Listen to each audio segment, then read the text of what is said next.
Well, as the weekend comes to an end, it does not mean we have to end things like that. As of today, we're going to be doing two reviews. The first one is from ChocoPro. As you know, they had their latest show, number 374. Originally, this one was actually happened on the 18th of May, but it was not uploaded on their YouTube channel until the following day. And then we cap it up, of course, with our last review with New Japan Pro Wrestling with day 6 of the best of the Super Juniors. Now, we do have some wrestlers who are undefeated. Others are still trying to catch up. But however, I think the biggest main event is Blake Christian, who is the lead in his block, will face against one of the best junior heavyweight competitors in New Japan Pro Wrestling, and that is El Desperado. So we're gonna see how this works out. If Blake Christian defeats Desperado, then you all know what that means. He will be at the top of the food chain. However, if Despy wins, you know he always will be one of the best in the junior heavyweight divisions. And then we cap it up with some news updates to give you guys what's going on in the world of pro wrestling, such as what events the promotions are thrown out, who's booked, what matches are set, and of course, some interesting developments that are happening in the world of pro wrestling. So, let's get ready for another episode of the Lead It Wrestle Zone.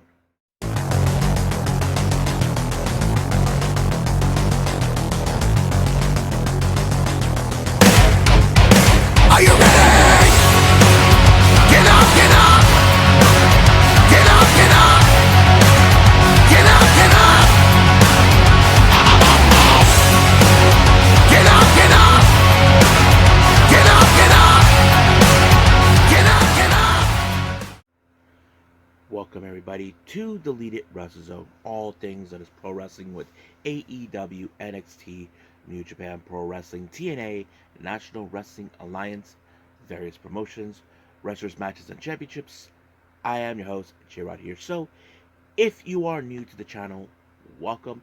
This is a channel where we do a lot of pro wrestling reviews from various promotions, not only here in the United States, but also in Japan, Mexico, Canada, Europe, the UK, anywhere in the world where pro wrestling is not as big, but it continues to grow. We also do discussion videos, talk about various topics such as the wrestlers themselves, the promotions, factions, storylines, whatever we want to talk about. We also do more news updates. If I'm unable to put it on this episode, I can put it on a separate video by itself. We also do real-time news updates to keep you guys on alert if something has happened in the world of pro wrestling that needs to be addressed. I will do that ASAP. We also do the Nagi Sayaka Watch and various other cool things as well. So if you like what you see, please subscribe to us. So click on that subscribe button. You'll be getting a lot of daily reviews and other cool wrestling content as well. But if you like this episode, please give us a like on the like button or a nice comment in the description down below. Now, all introductions have set aside, I believe it's time to get this show on the road. So, I believe it's time to begin with ChocoPro.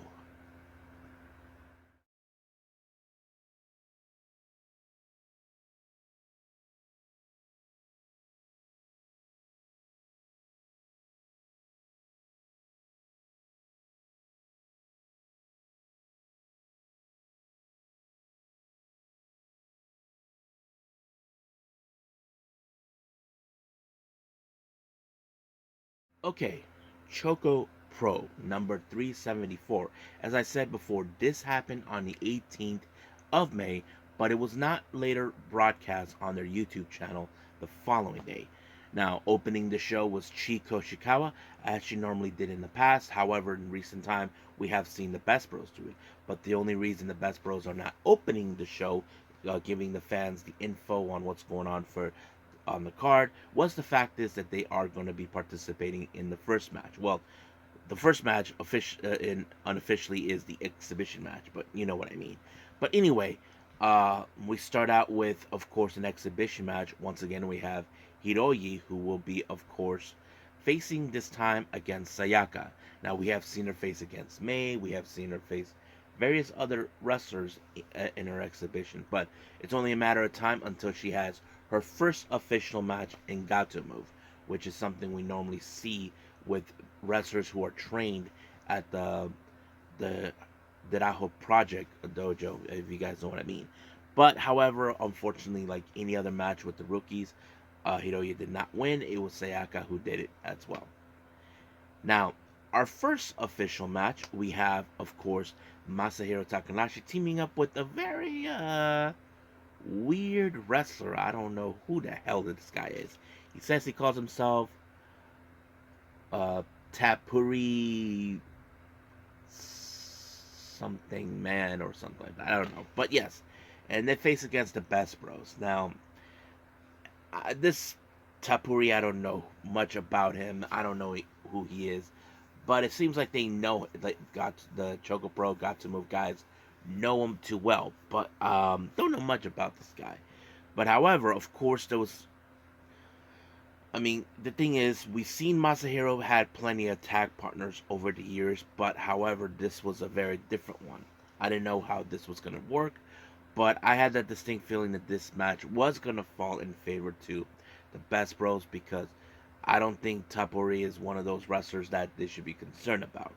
But it was Meishiraga who was able to pick up the pinfall on Tapuri, and just like that, it was over. Now, our next match, we have singles action. We have Iri Kanai, who is the rookie of ChocoPro, faces against Bambi. Now, Bambi is not a regular member of the Got to Move slash ChocoPro roster. Bambi is a wrestler who is from another promotion. Let me look it up real quick because I know it's. I know I've seen her elsewhere. I'm not sure if she's a freelancer. That's the thing. I'm not 100% sure.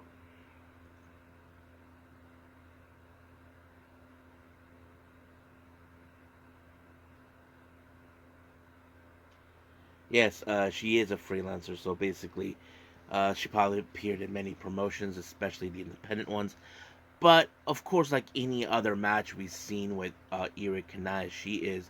I mean, a lot of people are behind her. They love her energy, but unfortunately, Bambi is just too much for her. She is a much bigger individual. Um, she finished, of course, Iri with the single leg crab, and of course, that is something you don't want to be. So she had no choice but the tap. Now, our main event, this one is a very interesting one. We have the sisters, Nonaka Seto and Miya Yatsuba. Now, this is a very interesting thing because we know when Miya Yatsuba introduced the entire fan base that Nonaka Seto is her sister, she did stated that she wanted to focus more on herself, but there'll be some occasionally she'll team up with her sister. And it was rather interesting to hear that now she teams up with her. Some of you may ask, why would she do that? Well, my only guess is maybe they want to find a way to, honor their dad. If you guys remember, not too long ago, their father passed away and they were absent for quite some time. But I feel like maybe this is their way of doing that. But they have a tough task against two wrestlers who have much experience. We're talking about Too Much Energy Chiko Shikawa and Sayaka Obihiro. So you would think this would put the sisters in a big test. I have to say it did. Now, Chi, she will go on a rampage. Sayako Obihiro with her, unorthodox ways. That kind of fits in. However, it was Nonaka Seta who ended up on the wrong side of the muffler by Chi, and just like that, she had no choice but to tap. Now, our Junkin tournament, I didn't know much how this was going to be, but unfortunately, the Best Bros did not make it all the way through, neither did Masa. But the person that did, made it all the way was very interesting. That was Tapuri. He actually went all the way when he faced Miya Yatsuba. I mean, I think many fans would have assumed Miya won, but no, Tapuri actually won. So, just like that. So, we'll see what happens on the next show, but we do know they do have announcements for their upcoming Got to Move show. So stand by for that one in the while. But right now, let's move on with our last review, and that is, of course, New Japan Pro Wrestling.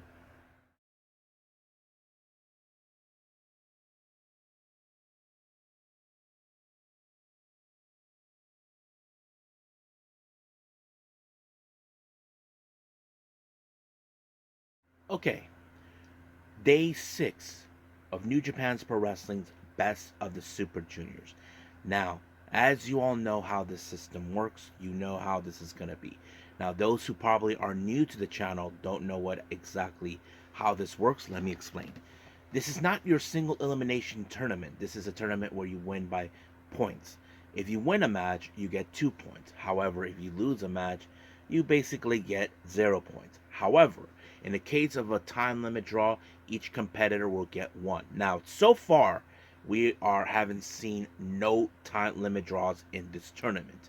So, however, sometimes time limit draws could lead into a factor. Now, when we get near the end, it's going to be a little complicated from what we understand. But right now, let's begin. Now, as I mentioned before, we do have both the A block and the B block in the same show. Now, let's begin with, of course, the B block. We have Francisco Akira and Drilla Maloney. Now, these two guys know each other too well on various occasions. Don't forget, Drilla Maloney used to be a member of the United Empire until he decided to betray them to join the Bullet Club War Dogs and becoming one half of the IWGP Junior Heavyweight Tag Team Champions. However, of course, Drilla Maloney was going to look at weak spots against Francisco Akira, and one of those weak spots was his leg. And of course, he targeted like it was nothing. Be more methodical. And of course, he put him in a leg lock. Francisco Akira had no other choice but to tap. However, this gives Drilla Maloney, of course, 6 points with 3 wins and 2 losses. However, Francisco Akira is still at 4 points with 2 wins and 3 losses. Now, our next match is the A block. We have Kosa Fujita versus Bushi. Now, Bushi, as you know, has been unable to pick up some good ones. He did not have a good start from I can understand. However, we have seen Kosa Fujita has grown so much, have learned a lot from, of course, Zack Sabre Jr. I don't know if people might have thought he would have won it since he is practically young and fresh and all that. But, however, Bushi applied the MX onto Vegeta, giving him finally his first 2 points. 2 points. And, of course, this leads to each of them, both Bushi and Fujita, with 2 wins and 3 losses. So they're basically tied on that front. Now, back to B block. We have Dragon Dia versus Doiki. Now, of course, Doiki, I said it myself, he is my number 1 pick in this tournament. So it would make sense. Some of you may ask me who's number 2. Well, I'll get to that in a bit. Doiki, as you know, he is currently did not had a really good start in time, but however, he has to face against Dragon Dia, who is in fact he is winless. He hasn't picked up a single win since the start of the tournament. Drilla Maloney, who was at the commentary, believes that maybe it's because of the system. He is Dragon Gate, and he's in New Japan right now. But however, it was Doiki who picked up the win with the Suplex de la Luna, giving him 6 points, and I believe he is currently with. Hold on, because I'm looking at the information on the record here. Oh yes, so he has 3 wins and 2 losses, but as for Dragon Dia, 5 losses. So basically, he's a far more bit behind. Now our next match, we have Yoshinobu Kanemaru versus Kevin Knight. Now, much like, of course, what we saw with Drilla Maloney, he even made it clear, even though he is not friends with Kanemaru, but he respects him as a veteran of the game, he noticed that Kanemaru was targeting the knees of Kevin Knight, which, of course, was very methodical. But, however, of course, he was going to use the whiskey mist onto him and then apply the figure 4, giving him his next 2 points. So that leads to him with 2 wins and 3 losses. Never mind, hold on. 2 wins and 4 losses. That makes him 4 points. As for Kevin Knight, he is still in 6 points with 3 wins and 2 losses. Now back to B block, we have Kushida versus Taiji Ishimori. Now these two guys, as you know, they went back and forth. Now, of course, Drilla Maloney asked this question during the commentary to Walker, he asked him, why does he look upset? He's like, well, he was not intentionally to be here. It's like, well, I don't blame him. I mean, if you were not even scheduled to be here, then all of that. But, of course, but this one was a much faster pace in this match. Kushida actually pinned Taiji Shimori quickly, and he locked his head on his legs, and then he grabbed his leg and kept them pinned, and just like that. It was very interesting how that ended, and this gives Kushida with um with 8 points, with 4 wins and 1 loss. As for Taiji Shimori, 3 wins and 2 losses with the total points of 6. Now, our next match, we have Titan versus Clark Connors. So basically, you would think that many people would say the fan favorite probably would be Titan, since he is one of the most impressive wrestlers coming out of CMLL. And of course, Joe Maloney always believes that Clark Connors, he is probably will be methodical. And that's exactly what he did. Clark Connors even played a dirty trick in this particular match. He removed Titan's mask, but and then he applied the spear, then the no chaser. So basically, removing the mask was a very dirty trick. I wouldn't be surprised if Titan will get his revenge on him for removing his mask. But however, of course, Clark Connor now has 6 points with 3 wins and 2 losses. The same thing with Titan, 6 points, 3 wins and 2 losses. And now back onto the B block, we have Ninja Mac versus Hiromu Takahashi. So this was going to be a much interesting matchup because, of course, Ninja Mac, people love him. They are behind him because people bet on him and all that. Not to mention, I did had a comment from him not too long ago. But if I was going to bet on the match, it would have been, of course, me. I will not put no bet because I'm biased between these two wrestlers because I'm a fan of both. And it's kind of hard to decide who was going to win this one.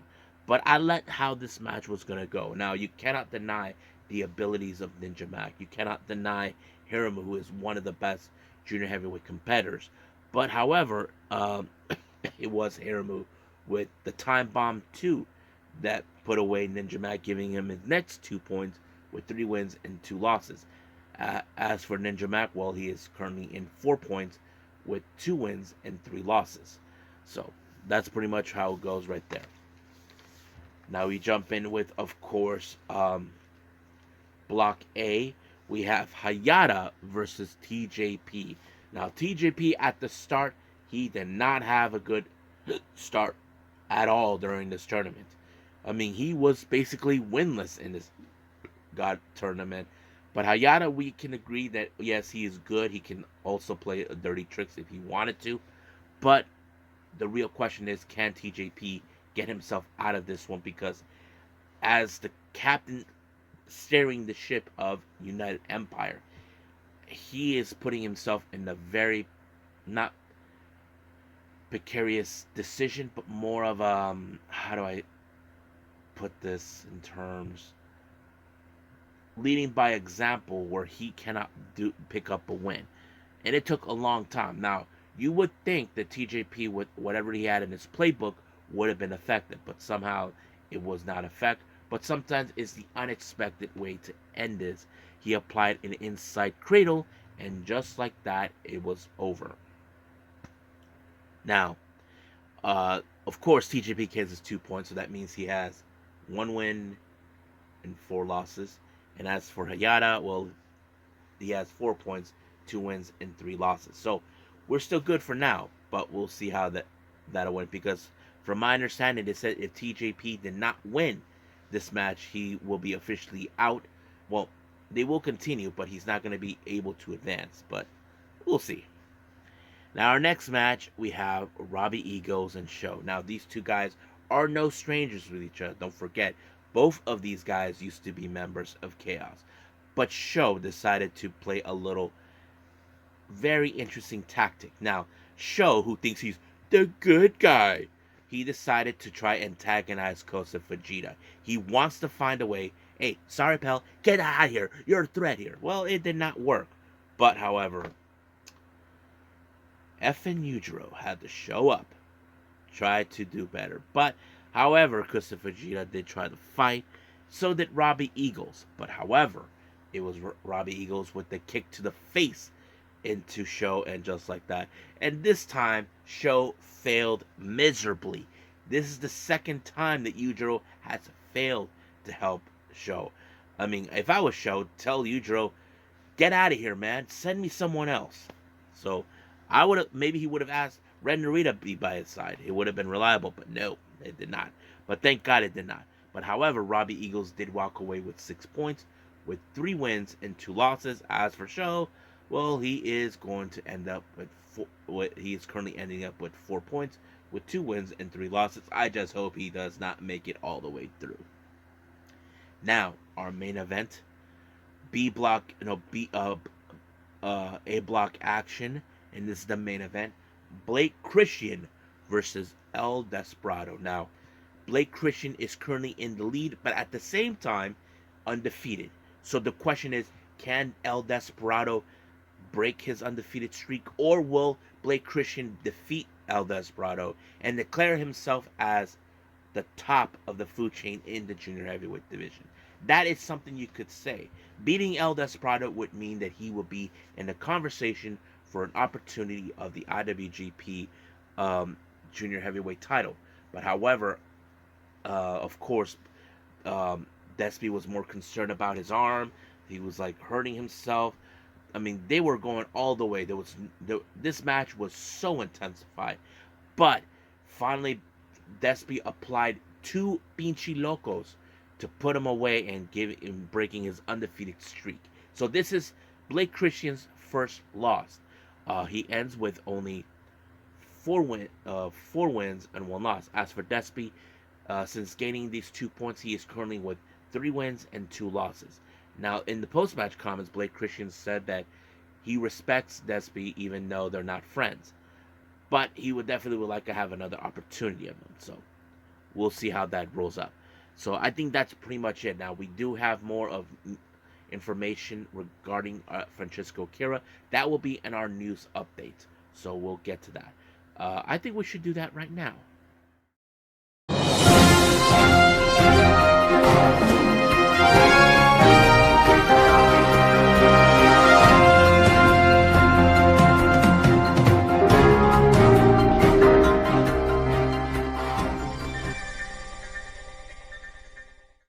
Okay, so welcome to our news update. So let's give you guys updates on the promotions on their upcoming events. Now, this was recently announced. As you know, AEW Rampage has been happening either after Dynamite or after Collision. However, it was announced that starting this coming Friday, Rampage goes back to its regular timing. So I think many of you probably will be happy about that. So we'll see how you guys feel. But me, I'm okay with the idea. Now, Kitsune Women's Wrestling has announced for their Sugo event taking place on the 14th of July. Jasmine Allure, the top tier, will be making her debut. And then, of course, it was announced that Billy Starks will be in action to take on Miyako Matsumoto. So that's going to be a fun match. Now, finally, RevPro has announced for their anniversary show taking place on the 24th of August. Our current New Japan Strong Women's Champion, Stephanie Vakir, will be in there. Now, it's still unclear whether she'll put her belt on the line. We'll just wait and see until that happens. Now, let's move on with, of course, our developments. Now, Xia Brookside has told Fightful Select she has a multi-year contract with TNA. So, it explains it, but she also confirmed that she's afraid of fights. I don't know why Fightful Select put that, but I'm afraid of heights too, so you're not the only one. Now, recently, as you know, Rana Yagami and Saya Kamitani from Stardom have officially started their matches with Pro Wrestling Wave for their annual tournament, Catch the Wave, and they both won their first matches. So you can see those matches on the Stardom YouTube channel if you want. So go check it out, and I'll see if I can put a link to that if you guys are interested. Now, finally, as you guys know, we haven't seen Allie, or as we know her, the Bunny. Recently, someone actually said something on on the X account on X saying this. Let me pull that up. Something about if she about the possibility of going to, of course, NXT. But she says, "I'm not really sure. Never say never. I'm happy. I'm happy away from now. But it seems that she's doing okay. So we don't. So it's still unclear what we're gonna do." Tokyo Sports reports that Maika, our current World of Stardom champion, or better known as our Red Belt champion, is completely frustrated that no one challenged her at Flashing Champions. Now, I don't want to sound cruel to people. I did state it before. I feel that Maika will never be appreciated as the top champion. She was hoping that someone overseas would challenge her, like Mercedes Monet or Will Nightingale, but we all know what happened. Will Nightingale faced Tam Nakano. I feel like she she may not be recognized as a red belt champion, but we'll see how things would go. Now, moving on, Lex Luger has revealed that he's a fan of Gunther. Yes, guys. So he is a fan. He put this recently, and let me pull it up. Um, I was so amazed to hear what Luger had to say. This is what he had to say. "I love his work. I love the way just tights and boots. He doesn't even wear his knee pads, like old school. He's sort of the combo of throwback, and he can do the modern day stuff as well. If you're not if you're not a nice blend, he has great look. His interviews gotten better and better. I like Gunther a lot. He's got the height and size, just that look he has. I look I like Gunther a lot." That is to me a big compliment. I mean, I'm a fan of Lex Luger. I grew up watching him when he was tagging along with Sting, and I think it's fantastic that he gives him props. I mean, I do agree with him. Gunther has like that old school look, but he can bring out some of the modern day stuff. That is pretty impressive. So we'll stay on top of this as much if anything arises. Now, as you guys know, I actually recently reviewed the latest Best of the Super Juniors. Francisco Akira, as you know, has sustained an injury. He will miss out on the event, and Himeji, it's still unclear what's the diagnosis. Hopefully, it's not too damaging, because he may have to forfeit all his matches in the entirety of the tournament. But we'll see where that leads us. Now, recently, Act Yasukawa gave her thoughts on the biopic, The Runner of Wrestler. Now, apparently, I did not see the movie, but apparently, it seems that they throw something in the movie. I'm not sure if anybody's seen it. If you guys don't know who's Act Yasukawa, let me give you guys a refresher. Act Yasukawa was known as the wrestler involved in the shoot incident with another wrestler named Yoshiko. Now, if you guys don't know the story, this was during what became the dark times of Stardom. Act Yasukawa and Yoshiko were supposed to face each other for the red belt. However, things got out of hand. Yoshiko completely beat the crap out of Act Yasukawa. Just her face was swollen. This prompted for many wrestlers to leave Stardom. Among them was Nanane Takahashi, who later started Seedling, and now she's back freelancing and now working back with Rossi. As for Akira Yasukawa, well, she's been working with at-risk girls for a long time. However, she actually went on and talked about the scene of that movie. I think they might. I don't know if they posted that because of it, but this is what she had to say. Apparently, Mayu's runner was screened. Apparently, I'm in it too. And last month, the president of Stardom apologized to me directly. Said, "I haven't contacted you at all. I'm sorry. Of course, I did not know much about of what is depicted. I don't understand. I still don't know the truth myself about that incident. So I don't think what's portrayed in the movie probably subject from an outsider perspective. But to be honest, I don't think the truth is necessary in the movie. I don't even want to be portrayed. I don't know how many years or decades it will be, but I hope someday I have the chance to meet her and talk to her about what things happened and how she felt that day. I would like have it someday. The past is the past, the present is the present, the future is unknown. People fail and they use their failures as fuel to success. Because I have accumulated so much experience in my life, I'm passionate about what I need to do now. Well, there are a lot of things to protect now than there were in the past. Wishes for the best.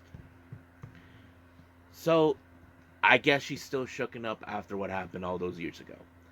I mean, I don't blame her. I mean, I think it's like it makes no sense. But I think what she wants to do is talk to Mayu. Like, ask her what she felt about that day. I mean, I'm sure it might have been traumatizing for her. Not gonna lie, but that is one of the most darkest times of Stardom. I mean, you can see that in the documentary of the wrestler, where they go to Japan and talk to them, and Rossi mentioned about that.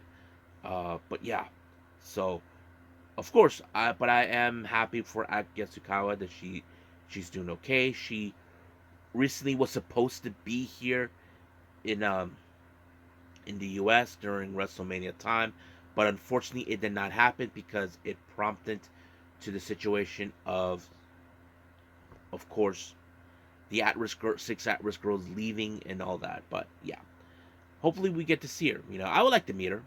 Just to take a photo and talk to her. That how's life been with her since that incident. But yeah, so as a right. Oh no, wait. I also want to ask her if she would like to have like a somewhat a reunion with Oedo Tai. If you guys don't know this, Thunder Rosa used to be a member of that group. So was Ruby Soho, um, La Negra Rosa, and a few others. I would like to ask her that question. I feel like I would like to see the somewhat reunion of some of the OGs of Oedo Tai. But yes, I would like to see that. So I think that's pretty much it for our news update. So I believe it's time to call it a day. Well, I hope everybody enjoys this episode. As we speak, as you know, we should be having the debut of Marigold, which is the new promotion from Rossi Ogawa. I'm sure that event is going to blow people's minds away. Now, I'm not going to take away anything. I'm a fan of the Yoshi wrestling scene. I'm not going to lie that. But I haven't decided what I'm going to do, what other reviews other than this one. I'll just have to wing it as always because I want to give you guys some kick-ass reviews and enjoy and give you guys some nice, clear content what's going on in the world of wrestling. Now, I am still working on making the discussion video revolving about Starlight Kid and, of course, the next Unagi Sayaka watch. But stand by for those. So as of right now, I will say this. I will see you guys in the next DWZ time. Same DWZ channel. I must bid all of you adieu. So, goodbye. Mwah. And have a nice day. Bang.